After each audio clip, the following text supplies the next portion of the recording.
책 읽는 여사장입니다. 오늘은 존니의 금융문맹 탈출. 지연이는 존니입니다. 오른쪽 맨 하단에 구독 버튼이 있습니다.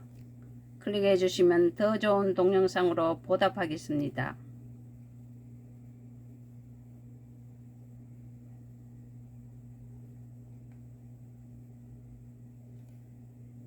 참고로 이 글은 제가 관리하고 있는 티스토리에 있는 글입니다. 60세에 가까운 나이에 주식이 제 눈에 들어왔습니다. 예전에 TV 광고에 그런 문구가 있었습니다. 신세계가 보인다. 사실은 제가 주식을 처음으로 한 것은 1990년도였습니다. 그때도 주식이 한창 유행했습니다. 막 올라갔다가 내려가서 망한 사람도 많았습니다. 그 중에 저도 끼었습니다. 다행히 금액이 크지 않아서 저와 주식하고는 인연이 없는가 보다 그렇게 생각했습니다. 그런데 원래 LG 엔솔이란 공모가 있었습니다. 아마도 전 국민이 했을 것입니다. 마침 아는 분이 자기도 한다고 해서 얼떨결에 따라 했습니다. 이익금이 쏠쏠했습니다. 소가 뒷걸음치다 쥐를 잡은 격입니다. 그때부터 관심이 일어나기 시작했습니다. 그 전부터 재테크 관련 유튜버는 이것저것 보았습니다.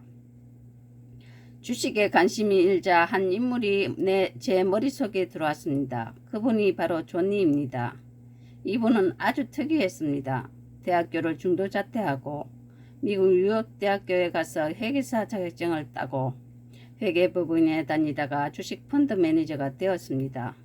스커드 앤 클락이란 회사에 들어간 것도 아주 특이했습니다. 전화하고 면접 보고 바로 취직이 되었다는 것이 미국이란 사회가 우리와 너무나 다르구나 그런 생각이 들었습니다. 만약에 존니 선생이 우리나라에 직장을 가졌다면 오늘날 같은 부와 명성을 가질 수 있었겠는가 하는 생각이 들면서 사람은 언제나 도전을 통해서 더 큰 성취를 얻을 수 있겠다는 생각을 했습니다. 존니 선생은 항상 자신이 럭키하다고 했습니다. 제가 봐도 그분은 진짜 럭키한 사람입니다. 유튜브를 보면서 사람이 아주 특이했습니다. 저런 분이 우리나라에 계셨다는 것이 진짜 럭키합니다. 잘 못하지만 저도 뒤늦게 주식을 시작했습니다. 해외 주식과 국내 주식을 각각 제1위 성장 기업을 중심으로 배당 주식과 함께 조금씩 해나가고 있습니다. 퇴직할 때쯤 아이들에게도 몇 주씩 선물할 생각입니다. 재테크의 방법은 여러 가지입니다. 그 중에 하나가 주식이라고 생각합니다. 좀 늦었지만 아직은 30년은 살아갈 것 같다 그런 생각이 들어서 지금부터라도 시작했습니다. 연금이 있지만 돈은 많을수록 좋습니다. 어려운 사람도 도와주고 가까운 사람도 도와주고 다다익선입니다. 주로 유튜브를 통해서 그분의 말씀을 들었지만 마침 도서관에 존니의 금융문맹 탈출이란 책을 한번 읽어보기로 했습니다. 유튜브나 책이나 그분의 말씀은 한결같았습니다.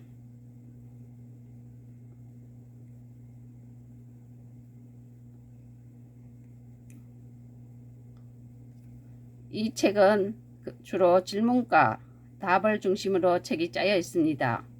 그 중에서 제가 가장 궁금한 것을 몇 개 적어봤습니다. 주식시장이 하락장일 때 꾸준히 매입하는 게 좋을까요? 타이밍에 전전긍긍하지 말고 월급의 일정 부분을 적립식으로 투자하라. 둘째, 평범한 월급쟁이도 부자가 될 수 있을까요? 월급의 10 내지 20%는 무조건 투자한다. 꾸준히 20년에서 30년 투자하면 만족스럽게 노후를 준비할 수 있다. 월급을 받기 위해 직장을 다니면서 회사의 주인이 될 수 있다. 그게 바로 주식 투자다. 연금저축보험과 연금저축펀드에 대해 차이점에 대해서 무엇인가? 연금저축보험은 오랜 기간 지난 후에 원금인 보장되지만 이자율과 연계해서 연금이 지급된다. 세제 혜택도 마찬가지로 있지만 초기 수수료가 비싸고 기대 수익도 낮다. 이에 비해 연금저축펀드는 원금을 보장해 주진 않지만 수수료가 저렴하고 주식과 채권에 장기 투자함으로써 수익을 높일 수 있다. 예외가 있긴 하지만 연금저축보험을 연금저축펀드로 전환하는 것이 개인적으로 더 좋다고 생각합니다. 제 생각을 말씀을 드리겠습니다. 사실은 제가 그동안 겪은 경험담입니다. 저도 연금저축보험을 10년 정도 넣고 55세에 탈 수 있는데 2년 늦게 해서 작년부터 연금을 받았습니다. 처음에 이것을 넣었을 때는 특별히 해서 넣은 게 아니고 순전히 연말정산 때문에 넣었습니다. 별로 공제할 것도 없고 해서 공제된다고 해서 였는데 지금 매달 12만원 평생 동안 나옵니다. 이것이 지금 제게 있어서 큰 효자나 다름없습니다. 그런데 한 번 더 생각해 보면 내가 좀 더 알았더라면 연금저축펀드로 넣었더라면 더 많은 금액을 받을 수 있지 않았을까 그런 생각이 듭니다.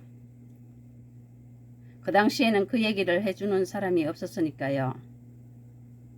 그래서 요즘 젊은 직원들에게 웬만하면 연금저축펀드를 넣으라고 조언합니다.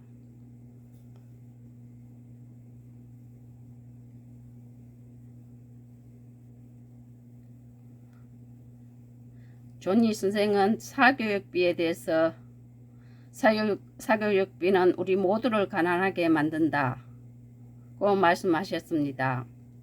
사교육비의 과다한 지출, 이것이야말로 한국 사람의 노후를 가장 어렵게 만드는 원흉이자 우리의 금융문맹을 가장 잘 나타내는 현상입니다.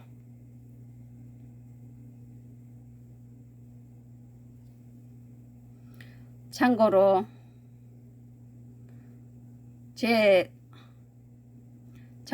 저는 아주 운이 좋았습니다. 아이들이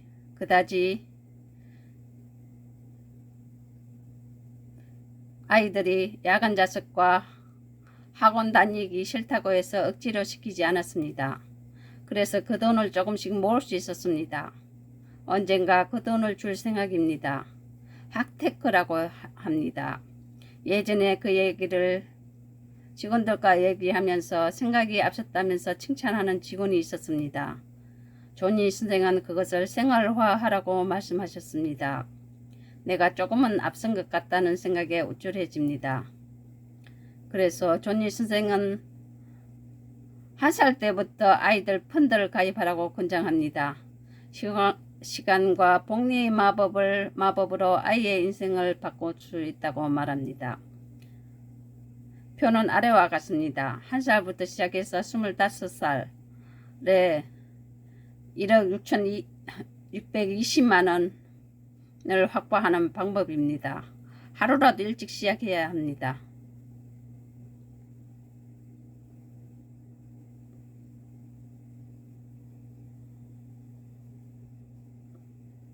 이 책을 읽고 저도 아이들을 위해서 무엇을 해줄까 고민을 많이 합니다. 앞에서도 이야기했지만 퇴직할 때 얼마의 돈과 주식을 줄 것입니다. 그래서 지금도 우량주 중심으로 주식을 조금씩 사고 있습니다. 오른쪽 맨 하단에 구독 버튼이 있습니다. 클릭해 주시면 더 좋은 동영상으로 보답하겠습니다. 감사합니다.